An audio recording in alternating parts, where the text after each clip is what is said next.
warahmatullahi wabarakatuh. Alhamdulillahilladzi amarna bitarki manahi wa bil ta'at. Asyhadu an la ilaha illallah wahdahu la syarika lah wa asyhadu anna sayyidana Muhammadan abduhu wa rasuluh ad-da'i bi qawlihi wa fi'lihi ila rasyad. Allahumma shalli wa sallim ala sayyidina Muhammad wa ala alihi wa ashabihi al-hadina lis-shawab wa ala tabi'ina lahum bi ihsani ila yaumil ma'ad. Amma ba'd, fa ya ayyuhal muslimun ittaqullaha haqqa tuqatih wa la tamutunna illa wa antum muslimun.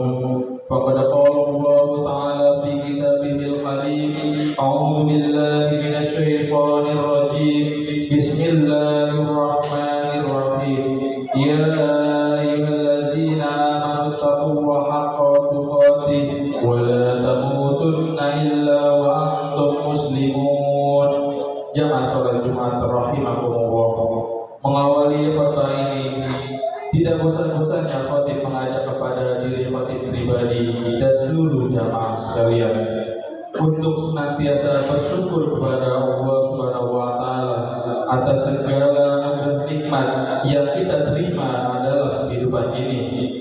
Sebagai wujud syukur kita kepada Allah Subhanahu wa taala, marilah kita senantiasa berupaya untuk meningkatkan ketakwaan kepada Allah Subhanahu wa taala dengan cara melaksanakan perintah-perintahnya dan menjauhi segala larangan-larangannya. Salawat dan salam semoga senantiasa Allah melimpahkan kepada baginda Nabi Muhammad sallallahu alaihi wasallam, keluarganya, sahabatnya, tabi'in dan para pengikutnya. Jamaah salat Jumat rahimakumullah. Pada suatu kesempatan Rasulullah sallallahu alaihi wasallam bertanya kepada para sahabat, apakah mereka tahu siapakah yang dinamakan orang yang bangkrut itu? Hal ini sebagaimana dikisahkan dalam sebuah hadis yang diriwayatkan dari Abu Hurairah radhiyallahu anhu berkata, anna Rasulullah sallallahu alaihi wasallam qala atadruna mal muflis, yang artinya sesungguhnya Rasulullah sallallahu alaihi wasallam bertanya, tahukah kalian siapakah orang yang bangkrut itu? Qalu al muflisu fina ma la dirham lahu ma wala mata. Para sahabat serentak menjawab, orang yang bangkrut menurut pendapat kami ialah orang yang tidak mempunyai uang dan tidak pula mempunyai harta benda. Jawaban seperti ini ternyata bukan sebagaimana yang diinginkan Rasulullah SAW. Beliau tidak sedang bertanya tentang masalah ekonomi. Beliau ingin mengajak para sahabat Rasulullah mengetahui bahwa kebangkrutan bisa terjadi tidak hanya dalam masalah ekonomi, tetapi juga dalam masalah agama. Jadi di dalam agama juga ada perhitungan matematis terkait pahala dan dosa, seperti penambahan dan pengurangan di antara sesama manusia. Hal ini terjadi pada saat semua manusia berada di padang mahsyar untuk menjalani hisab yang akan menentukan apakah seseorang akan masuk surga atau masuk neraka. Dengan perhitungan seperti itu dapat diketahui apakah seorang termasuk orang yang beruntung atau justru orang yang bangkrut di akhirat kelak. Adapun yang dimaksud orang yang bangkrut dalam Islam adalah sebagai penjelasan Rasulullah SAW dalam lanjutan hadis berikut.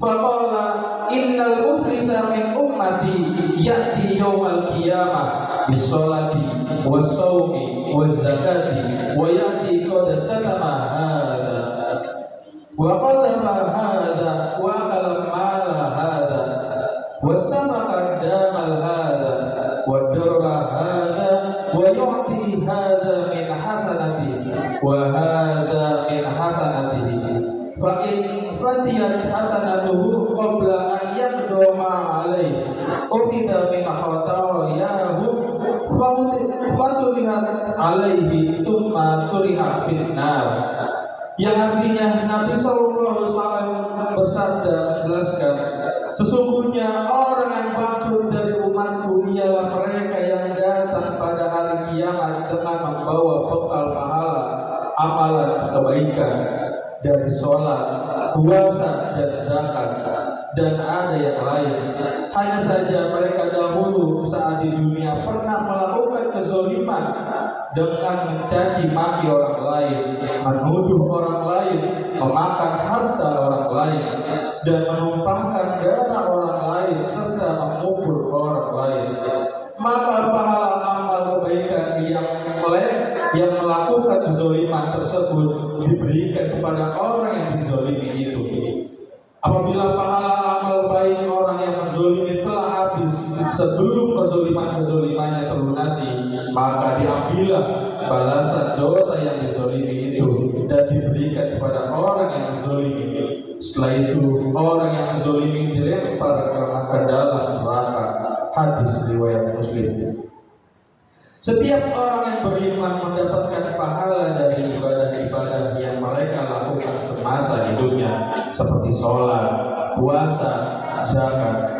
Namun pahala-pahala yang diperoleh dari ibadah itu akan dikurangi dengan dosa-dosa sosialnya akibat berbuat zalim kepada sesama manusia, seperti mencaci maki, menuduh, memfitnah, memakan harta orang lain, seperti mencuri atau korupsi, membunuh secara sengaja, melukai atau menyakiti orang lain baik secara fisik maupun non fisik, dan sebagainya. Apabila besar dosa-dosa sosial akibat kezaliman ini tidak sebanding dengan kesalahan-kesalahan yang dilakukan karena banyaknya orang yang dizalimi atau tingginya tingkat kezaliman kepada orang tertentu, maka dosa-dosa orang yang dizalimi akan diberikan kepada orang yang dizalimi tersebut sehingga mencapai titik impas. Apabila titik impas tidak tercapai, maka Allah Subhanahu wa Ta'ala akan melempar orang yang menzalimi itu ke dalam neraka.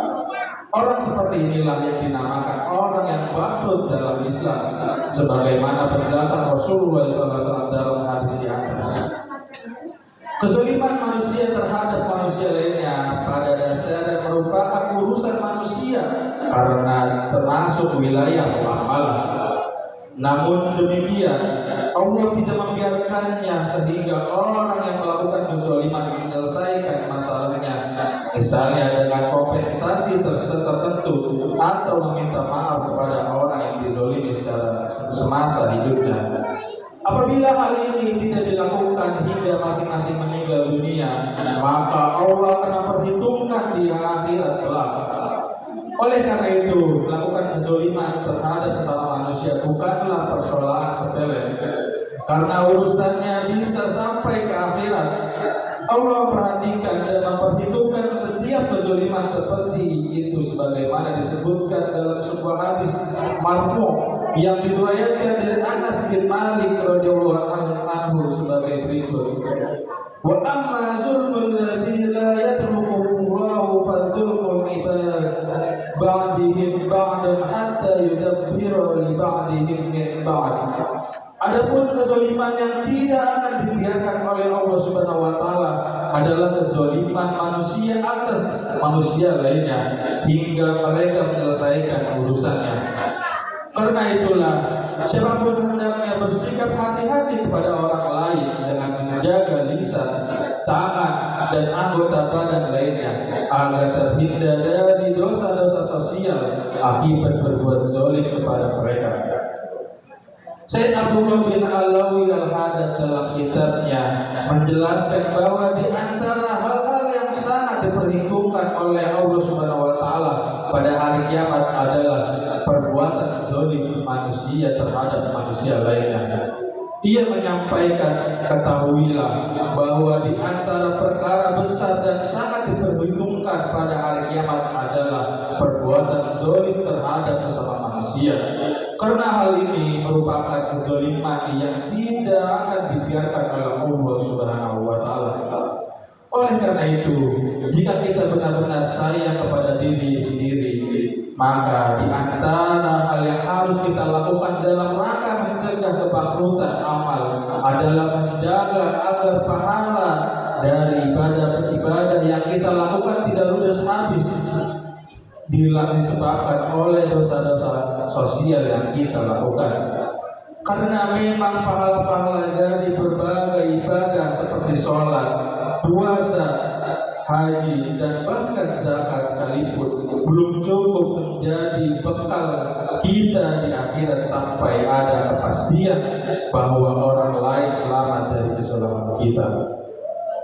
Jamaah salat Jumat rahimakumullah, marilah kita berdoa semoga kita semua senantiasa diberi kepada kekuatan oleh Allah Subhanahu wa taala untuk menjaga lisan kita, tangan kita, dan anggota tubuh lainnya dari perbuatan zalim. Melalui cara ini semoga kita semua selamat dari predikat orang-orang bangkrut di akhirat dan akhir-akhir. Amin ya rabbal alamin. Barakallahu li wa lakum fil Qur'anil azim wa nafa'ani wa iyyakum bil ayati wa dzikril hakim. Innahu ta'ala jawabul karim malikul ghafurur rahim.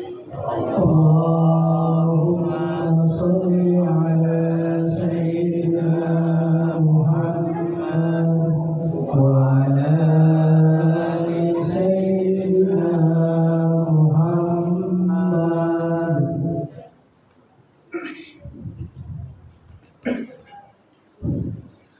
Alhamdulillah hamdan katsiran kama amara. Asyhadu an la ilaha illallah wahdahu la syarika lah. Irghama liman jahada bihi wa kafar. Wa asyhadu anna sayyidana Muhammadan abduhu wa rasuluh sayyidul khalaiq wal bashar. Allahumma shalli wa sallim ala sayyidina wa maulana Muhammad wa ala alihi wa ashabihi wa man tabi'ahum ila yaumil mahsyar. Amma ba'd. Fa ya ibadallah ittaqullaha haqqa tuqatih wa ta'atih la'allakum tuflihun. Fa qala Allah ta'ala fi kitabil karim, bismillahirrahmanirrahim. Inna Allaha wa malaikatahu yusholluna 'alan nabi ya ayyuhalladzina amanu shallu 'alaihi wa sallimu taslima. Allahumma shalli wa sallim wa barik ala sayyidina Muhammad wa ala alihi wa ashabihi wa man tabi'ahum bi ihsan ila yaumiddin wa alaina ma'hum bi rahmatika ya arhamar rahimin. Allahumma ighfir lil muslimina wal muslimat wal mu'minina wal mu'minat al ahya minhum wal amwat innaka samiul qaribul mujibud da'wat ya qadil hajat. Allahumma inna nas'aluka min khairi ma sa'alaka minhu nabiyyuka Muhammadin sallallahu alaihi wasallam wa na'udzu bika min syarri ma sta'adza bika minhu nabiyyuka Muhammadin sallallahu alaihi wasallam wa anta musta'anu wa 'alaikal balagh wa la haula wa la quwwata illa billah. Rabbana hab lana min azwajina wa dzurriyyatina qurrata 'ain waj'alna lil muttaqina imama. Rabbana taqabbal minna salatana wa ud'ana innaka antas samiul alim wa tub 'alaina inna antat tawwabur rahim. Rabbana atina fid dunya hasanah wa fil akhirati hasanah wa qina azabannar. Ibadallah, inna Allaha ya'muru bil 'adli wal ihsan wa ita'i dzil qurba wa yanha 'anil fahsya'i wal munkari wal baghi ya'izukum la'allakum tadhakkarun. Wazkurullaha azim yazkurukum washkuruhu ala ni'amihi yazidkum wa la zikrullahi akbar. Aqimus shalah.